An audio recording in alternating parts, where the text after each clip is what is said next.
এই জায়গার মুসলমানদের ঈমানগুলো এত মজবুত, বোম্বের দামি থেকে দামি মুসলিমদের হোটেল ইফতারিতে শুরু হয়, সেহরিতে তালা পড়ে যায়, সারা দিন দোকান বন্ধ, রমজান মাসে ইফতারিতে চালু করবে। আরে বোম্বাইয়ে যদি কোনো হিন্দু ভাইয়ের দোকানে কোনো মুসলমান চা খেতে যায় আর সে যদি চীনা হয়, বলবে আবে कैसे মুসলমান হে তো রোজা নেই রাখতে। আর আমার বর্তমানে দেখাবো হোটেলগুলো, মুসলিমদের হোটেলগুলো পর্দা টাঙিয়ে তারা ভেতরে বেরোজগার দিকে খাওয়াচ্ছে হারাম করে। তা এর ব্যবসায় বরকত হবে না তার ব্যবসায়?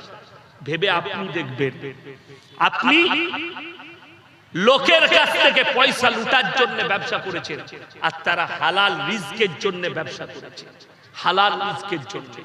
আপনি বোম্বেতে যান, আপনাকে জবাই করে টাটকা মাংস দিবে এবং টুপিওয়ালা যে গোশ বিক্রি করছে সে বাজাপ্তা নামাজি। আর আমাদের এখানে বেশিরভাগ মুরগি বিক্রি করে, মুরগির মাংস বিক্রি করে মুসলমানদের, হারামখোর বিড়িও খায়, সিগারেটও খায়, গাঁজাও খায়, সব খায়। ঠিক বললাম না ভুল বললাম? বাস্তব বলছি। আমাদের দেশে কসাই পাবেন মাতাল, কষ্টটা ওইটা, রাতের বেলায় গাঁজা খেয়ে পড়ে থাকে, ভোরের বেলায় গরু জবাই করছে আর সেই গোশত আমরা খাচ্ছি। আর আপনি উত্তরপ্রদেশে পাবেন 5 ওয়াক্তের নামাজি গরু জবাই করছে। কারা জানেন? একটা আলেমকে দিয়ে, একটা মৌলবীকে দিয়ে গরু জবাই করা।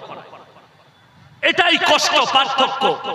সবাই নিয়ত করুন আমরা ঈমানের উপরে টিকবো, জোরে বলুন ইনশাআল্লাহ। এইটার কারণে বড় বড় কোম্পানিরা এন্ট্রি নিচ্ছে, শালিমার থেকে, আপনার গ্লোবেল থেকে, গ্লোবেল, শালিমার, এই ধরনের বড় বড় কোম্পানিরা গোশত রপ্তানি করছে, যেগুলো মেশিনের সাহায্যে জবাই করছে, সেগুলো হালাল না হারাম আল্লাহ ছাড়া কেউ জানে না। সেই মাংস আপনি হোটেলে খাচ্ছেন। আরে আমার মুসলমান ভাই, হারাম আর হালালের আপনি ডিবেটটা করতে শিখুন যে এটা হারাম, এটা হালাল। আল্লাহর কসম করে বলছি, আপনার জিন্দেগিতে আপনার দোয়া আল্লাহ কবুল করবেন, আপনি সাফল্য পাবেন যদি হারাম হালাল বেঁচে চলেন। আজকে মুসলমান আমাদেরকে মৌলবীদিকে জ্বলাচ্ছে ফোন করে যে দেওয়ালিতে মিষ্টি দিলে খাওয়া যাবে কিনা, দুর্গা উৎসবে আমাদের পুজোর প্রসাদ খাওয়া যাবে কিনা। আরে কোরআন স্পষ্ট করেছে, তোমরা আবার আমাদেরকে মৌলবীদিকে প্রশ্ন করো কোন হিসাবে? কেন করবেন প্রশ্ন যে খাওয়া যাবে কিনা? কোরআন যখন বলেছে আল্লাহ ব্যতীত অপরের নামে উৎসর্গ করা জিনিস তোমাদের জন্য হারাম, আর পৃথিবীর কোন মৌলবী, মুল্লা, কোন পীর, ফকির, আমি আপনি, সে তিনি সাধারণ নেতা মন্ত্রী, কারুর হুকুম নাই যে কোরআনের উপরে আর আঙ্গুল তুলি। আপনাকে মাথা নত করে এই হুকুম মেনে নিতে হবে যে হারাম হারাম কাকে, কোন জিনিস? আল্লাহ ব্যতীত অপরের নামে উৎসর্গ করা জিনিস। আজকে তাকিয়ে দেখুন আমাদের ঈমানগুলো, বাচ্চাদের ঈমানগুলো কিভাবে ধ্বংস করছে। আরে এই মাদ্রাসা আপনারা যারা টাকাটা দিয়েছেন, আল্লাহর কসম খেয়ে বলে যাচ্ছে, নবীজি বলেছেন হাদিসে, জাকিরা গচ্ছিত সম্পদ। যারা টাকা দিয়েছেন এটা গচ্ছিত সম্পদ, কিয়ামতের দিনে এর বদলা দেওয়া হবে, জোরে বলুন সুবহানাল্লাহ। এই টাকার হিসেব নেওয়া হবে না। বাকি দুনিয়াবি রাস্তায় যতগুলো খরচ করবেন, ইন্নাল মুবাদদিরিনা কানু ইখওয়ানাশ শায়াতিন ওয়া কানা শাইতানু লিরাব্বিহি কাফুরা। যারা অপব্যয় করে তারা হচ্ছে শয়তানের ভাই। আপনি যদি আপনার টাকা গান বাজনা, আপনার টাকা আপনি মौज মস্তিতে, জিনাতে, বলাৎকারিতে, পরকীয়ায়, মদে, গাঁজায়, নেশায় যদি আপনি ইসলাম বিরোধী কাজে খরচ করেন, আপনি হচ্ছেন শয়তানের ভাই, লেখে নিয়ে যান। আজকে দেখুন বিয়েটা নবীজির সুন্নত না সুন্নত নয় বাবা? এ কথা বলেন, বিয়ে কি নবীজির সুন্নত? একটা বিয়ে হচ্ছে, আপনি সুন্নত তরিকায় বিয়ে দেখাতে পারবেন? যদি বলেন হুজুর সুন্নত তরিকায় বিয়ে কি? আরে মসজিদের ভেতরে নিকাহ হবে। আল্লাহ রাসূল সাল্লাল্লাহু আলাইহি সাল্লামের জামানায় মসজিদের ভেতরে নিকাহ হতো। আজকে প্যান্ডেলে যাওয়ার কারণে যত রকমের বুরাই ও ইসলামিক কালচার আমাদেরকে টিপে ধরেছে। আমার এলাকার কথা বলছি, ফাংশন করছে মুসলমান কিসে? বিয়েতে। গান বাজনা করছে মুসলমান বিয়েতে। মুসলমান কোরআনের আইন ছেড়ে দিয়েছে, কোরআনের আদর্শ ছেড়ে দিয়েছে, রাসূলের আদর্শ ছেড়ে দিয়েছে, বলছে আমি মুসলমান। তুমি নিজের হৃদয়কে জিজ্ঞেস করবে রাতের বেলায় যে আমি মুসলিম কিনা, আমি ইসলামের উপরে টিকে আছে কিনা, রাসূলের আদর্শ আমার কাছে আছে কিনা। হে আমার মুসলমান ভাই, আপনাদিকে অনুরোধ করে যাচ্ছি, নামাজি হন, মুসল্লি হন, দিনদার হন, পরেজগার হন। পরকালের চিন্তা করে বেঈমান কাফেররা কতগুলো আখলাক আর চরিত্র আমাদের মধ্যে ঢুকিয়েছে আপনি অনুভব করতে পারবেন। তারা আপনাকে দিয়ে পাপ করাচ্ছে। পাকিস্তানে কিছুদিন আগে একটা প্রোগ্রাম হয়েছে, বিভিন্ন স্কলাররা ছিল সেখানে। একটা স্কলার, আমি যদিও তার নাম উচ্চারণ করব না, তিনি এত সুন্দর কথা বলেছেন যে आखिरी जमाने में क़यामत से पहले दुनिया के अंदर हराम औलादों से भर जाएंगे। কি করে ভরবে তিনি তার ব্যাখ্যা দিয়েছেন, বিশ্লেষণ করেছে। আজকে বেঈমান কাফেররা একটা আমাদের কাছে কি নিয়ে এসেছে, এটা শিক্ষিত সমাজ। বিয়ের কোনো প্রয়োজন নাই, নাম দিয়েছে রিলেশনশিপ, প্রেম ভালোবাসা। ছেলে মেয়ে একসাথে থাকবে, একটা কামরায় থাকবে, মিলামিশা উঠবে, বাচ্চা হবে, বাচ্চা মায়ের পরিচয়ে বেঁচে থাকবে। আজকে যদি আমাকে জিজ্ঞেস করেন আপনি কে, আমি আমার আব্বার নাম বলবো না মায়ের বাবা, কথা বলে না, আমি আমার বাবার নাম বলবো। আপনাদিকে যদি কেউ জিজ্ঞেস করি আপনি কে, আপনি আপনার বাপের নাম বলবেন, মায়ের নয়। যদি বাবা মারা যায় তাও বলবে আমি মৃত অমুকের ছেলে। কেন? আল্লাহ ইনসানের পরিচয় ঘটিয়েছে বাপের দ্বারা। যদি আপনার এখানে ছাগলের বাচ্চা হয়, আপনারা পাঁঠার বাচ্চা বলেন না ছাগল? ছাগল। গায়ের বাচ্চা হলে কেউ বলে ষাঁড়ের বাচ্চা না গায়ের বাচ্চা বলে? গায়ের বাচ্চা। কেন? আল্লাহ জানোয়ারের পরিচয় ঘটিয়েছে মায়ের দ্বারা। বর্তমানে America, London, Britain, Japan, German, উত্তর কোরিয়া, দক্ষিণ কোরিয়া, চায়না, ব্রাজিল, অস্ট্রেলিয়া, যতগুলো বেঈমান কাফের দেশ আছে তারা তাদের পার্লামেন্টে পাস করিয়েছে। এরপর থেকে যতগুলো ছেলে জন্ম নিবে সমস্ত বাচ্চা তারা চাইলে মায়ের পরিচয়েও বাঁচতে পারবে, বাপের প্রয়োজন হবে না। এইগুলো হচ্ছে হারাম আওলাদ, রিলেশনশিপ করবে আর বাচ্চা পয়দা হবে, সেইগুলোকে বলবে এগুলো মায়ের পরিচয়ে বাঁচতে। বেঈমান কাফেররা আপনার দ্বারা জিনা করাচ্ছে, আমাদের বাচ্চাদের দ্বারা জিনা করাচ্ছে, আমরা অনুভব করি। তারা নাম রেখেছে 14ই ফেব্রুয়ারি ভ্যালেন্টাইন ডে, কাজ হচ্ছে জিনা করা। তারা নাম দিয়েছে চকলেট ডে, কাজ হচ্ছে জিনা করা। তারা নাম দিয়েছে কিস ডে, কাজ হচ্ছে জিনা করা। আপনি এটা ভাববেন না শুধু শারীরিক মিলনটার নাম জিনা। আজকে পর্দা উঠিয়ে দিল বেঈমান কাফেররা। তাদের মেহনত আমাদের মৌলবীদের থেকে বেশি মেহনত তাদের কাজে লেগে গেছে। মৌলবীর কথা কে শুনে, কোরআন আর হাদিসের কথা কে শুনে? অথচ কোরআন বলেছে ওয়াদরিব খুমুরিহিন্না আলা জুনুবিহিন।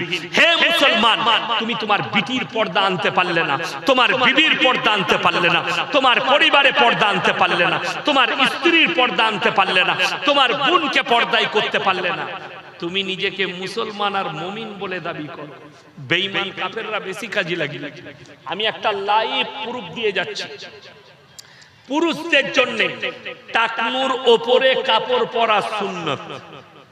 যে পুরুষ টাকনুর নিচে কাপড় পরবে সেই অঙ্গটা জাহান্নামের আগুনে জ্বালানো হবে। পুরুষদের জন্য। মহিলাদের জন্য টাকনুর নিচে কাপড় পরতে হবে।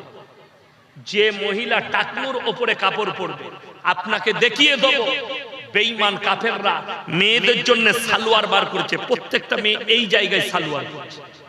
যে প্যান্ট গুলো মেয়েদের জন্য বার করেছে সব এতটা ওপরে। কারা করেছে? বেঈমান আর কাফের। এদের অঙ্গকে বার করে দাও, এরা বেপরদা হয়ে যাক। অথচ অনেক শিক্ষিত মেয়ে, শিক্ষিত মানুষ, তারা বলে এই মৌলবীরা বাড়াবাড়ি করছে। কোরআনে কোথায় লেখা আছে পর্দার কথা? কোরআন স্পষ্ট করেছে, ওয়াদরিব খুমুরিহিন্না আলা জুনুবিহিন। হে নারী, তুমি পর্দা নির্ধারিত করো, নিজেকে ঢেকে নাও, পর্দার মধ্যে এসো, তোমরা কোনোদিন ধর্ষিত হবে না, লাঞ্ছিত হবে না। বাংলাদেশে একটা দল বেরিয়েছে, দলটার নাম হচ্ছে হিজবুত তৌহিদ। তাদের ইমামের নাম হচ্ছে সেলিম। সেই হারামখোর বলছে ছেলে মেয়ে পাশাপাশি দাঁড়িয়ে নামাজ পড়া যাবে। সে বলছে মেয়েরা ইমামতি করবে, আমরা পেছনে নামাজ পড়ব। আপনারা হাসছেন, বাস্তব বলছি, মোবাইল খুললে দেখতে পাবেন। এই ছেলেটা বাংলাদেশে বলেছে এই মৌলবীরা মেয়েদিকে ঘরের ভেতরে বন্দি করে দিবে। কেন? বলছে নবীজির বিবি ব্যবসা করেছে। কথাটা সত্য না মিথ্যা? কথা বলে না? যারা মিথ্যা বলছেন তারা কিচ্ছু জানেন না। কথাটা সত্য, কিন্তু হাদিসের ব্যাখ্যাটা উল্টো। কথাটা বুঝতে পারেন? কথা সত্য। যতদিন পর্যন্ত নারীদের জন্য আল্লাহ পর্দা ফরজ করেননি, ততদিন পর্যন্ত আল্লাহর রাসূল সাল্লাল্লাহু আলাইহি সাল্লামের প্রথম বিবি খাদিজাতুল কুবরা রাদিয়াল্লাহু তাআলা আনহা 10টা ব্যবসায়ীর মধ্যে উনি একজন ছিলেন আরব দুনিয়ার। জোরে বলুন সুবহানাল্লাহ। বিরাট ব্যবসায়ী ছিলেন। কিন্তু যেদিন থেকে পর্দা ফরজ হলো, হাদিসে আছে নবী এবং সাহাবীর বিবিরা নিজের হুজরাখানা থেকে পায়ের নখটা পর্যন্ত আর বের করেনি। জোরে বলুন সুবহানাল্লাহ। এটা হচ্ছে সহিহ হাদিস।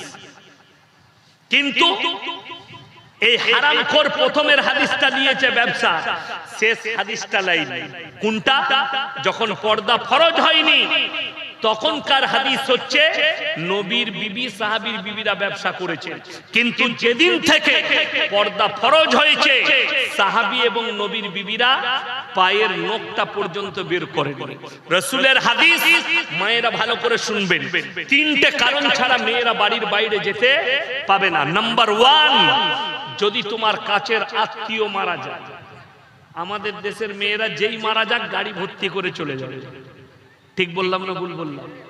কোথাকার কে মরেছে জানে না, ওকে যেতে হবে। কেন? ও গোশ ভাত রান্না হবে, খাবি, খেতে। আল্লাহ মাফ করুন। নাম্বার 1, কাছের আত্মীয়। ইমানদারির সঙ্গে বলবেন, কোন মাইয়াত হলে আমরা পুরুষরা গিয়ে ভিড় করে যদি জানাজা পড়ে মাটি দিই, দোয়া পড়ে, তো নেকি বেশি না মেয়েরা ভিড় করলে নেকি বেশি? কথা বলেন না? ছেলেরা আমরা ভিড় করলে আমরা যদি নেকি বেশি পাবে। আমার ভাই, দুঃখের কথা, নাম্বার 1, কাছের আত্মীয় মারা গেলে তোমরা যেতে পাবে পর্দার সহিত। পর্দাটা কেমন হবে? পর্দার বাইরে থেকে যেন বোঝা না যায় এই বোরকার ভেতরে, এই কাপড়ের ভেতরে যে মহিলাটা যাচ্ছে তার শরীরের অঙ্গ কেমন। নাম্বার 2, যদি তোমার শরীর অসুস্থ হয়, পর্দার সহিত তুমি ডাক্তারের কাছে দেখাতে যাবে। নাম্বার 3, হজ ফরজ হলে তুমি হজ করতে যাবে পর্দার সহিত। আমার দুঃখটা এক জায়গায়,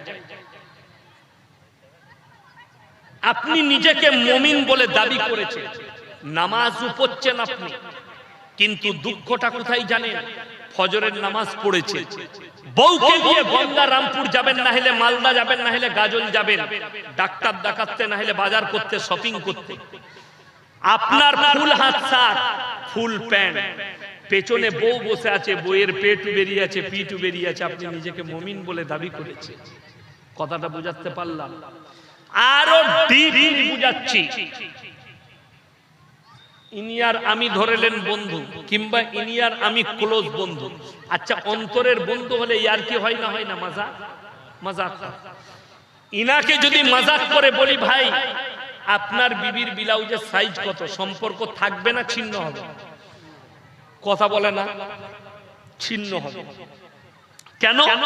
আমার বিবির জন্য এত বড় কথা বলবে? খুব সূক্ষ্মভাবে বুঝবেন। আমি কি উদাহরণ দিয়ে বুঝাতে চাইছি, তোমার বন্ধু খালি তোমাকে বলেছে তোর বইয়ের ব্লাউজের সাইজ কত, তুমি সম্পর্ক ছিন্ন করলে।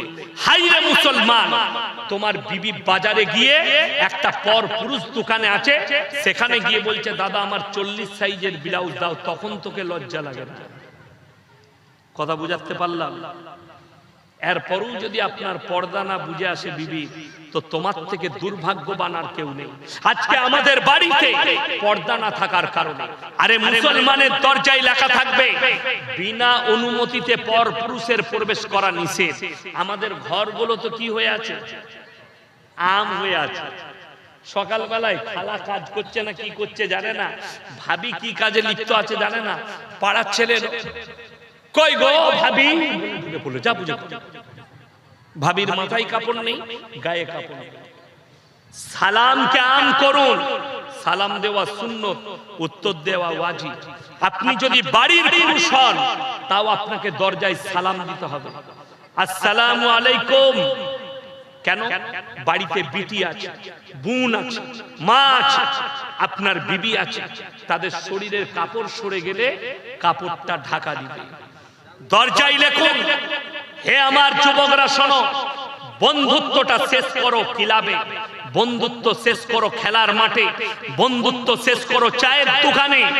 বন্ধুত্ব যদি তোমার বিছানা পর্যন্ত যায়, তোমার চায়ের টেবিলে যায়, তোমার বিবির কাছে গল্পই যায়, তোমার বিবি পরকীয়ায় লিপ্ত হতে পারে। ওই জন্য ইসলামে পর্দাকে ফরজ করা হয়েছে। আপনি কি ভাবছেন ইসলামকে ছেলে খেলা ভেবেছেন? আপনি মনে করছেন ইসলাম আমার ঘরের জায়গা, আমি আমার মন চাই জিন্দেগি করব? না, মন চাই জিন্দেগির নাম ইসলাম নয়, শরীয়ত নয়। রব চাই জিন্দেগির নাম হচ্ছে ইসলাম। কোরআন আর হাদিস, রাসূলের আদর্শ আপনাকে কি বলেছে, এইটার উপরে আপনাকে টিকে থাকতে হবে। আমার মুসলমান ভাই, সবাই নিয়ত করুন, আমরা আমাদের সন্তানদিকে মেয়েদিকে পর্দায় আনবো। জোরে বলুন ইনশাআল্লাহ। নারীদিকে নামাজের দাওয়াত দেন, বাড়িতে যেন নামাজ চালু হয়। আপনি বরকত পাবেন কোথায়? আপনার বাড়িতে নামাজ নেই, আপনার বাড়িতে কোরআন নেই, আপনার বাড়িতে আদর্শ নেই। আপনি বলছেন আমার বাড়িতে বরকত চাই, আমার বাড়িতে বরকত আসছে না। ওই জন্যই তো কিছু মুসলমানকে তাবিজের পেছনে ছুটতে হচ্ছে, কিছু মুসলমানকে ওপরের ওপরে বিশ্বাস করতে হচ্ছে যে আমার বরকত এটার দ্বারা আসবে, আমার বরকত এটার দ্বারা। আল্লাহর কসম করে বলছি, আল্লাহ যদি বরকত কোথাও রেখেছেন, নামাজের মধ্যে, কোরআনের মধ্যে, আদর্শের মধ্যে, দিনদারির মধ্যে বরকত আছে। আপনার বাড়িতে শুনেলেন, হাদিসে আছে, যে বাড়িতে প্রত্যেকদিন কোরআনের তেলাওয়াত হয়, সেই বাড়িতে আল্লাহর রহমত বর্ষিত হয়। যারা 5 ওয়াক্তের নামাজি হবে, রাসূল সাল্লাল্লাহু আলাইহি সাল্লামের হাদিস, তাদের রুজিতে কোনোদিন কমি হবে না। যারা আল্লাহর রাস্তায় দ্বীনের পথে থাকবে, আল্লাহ মৃত্যুকাল পর্যন্ত তাদেরকে ইজ্জতের রুজি দান করবেন। এইটা হচ্ছে হাদিস রাসূলের। আপনি নামাজি হন, আল্লাহ রুজিতে কোনোদিন কমি দিবে না। রুজি মানে এটা নয় যে প্রত্যেকদিন মুরগি খাবেন, প্রত্যেকদিন আপনি ছাগল খাবেন, প্রত্যেকদিন ইলিশ মাছ খাবেন না। রুজি হালাল রুজি হচ্ছে ডাল আলু, আপনার শাক হোক, যেটাই হোক, দস্তরখানে আপনি ইজ্জতের সঙ্গে পাবেন। ওইটা হচ্ছে হালাল রুজি, হালাল রিজক, যেটা আপনার দস্তরখানে আসবে এবং আপনার বিবির সঙ্গে বসে খাবেন। আপনি বুঝতে পাচ্ছেন মনে মনে, আল্লাহ এই টাকাটা আমার হালাল টাকা, এই ইনকামটা আমার হালাল। আপনি নামাজ পড়ে চ্যান পাবেন, আপনি ঘুমিয়ে সুকুন পাবেন, আপনি খেয়ে সুকুন পাবেন, আপনি মরে যাওয়ার পরেও কবরে সুকুন পাবেন, চ্যান পাবেন। আল্লাহর কসম, কবরের দুনিয়ায় আপনাকে যেতে হবে। অনেকজন যারা অবিশ্বাসী, যারা ভাবছেন আরে কবরে সওয়াল জবাব মিথ্যা, মৃত্যু আবার কি?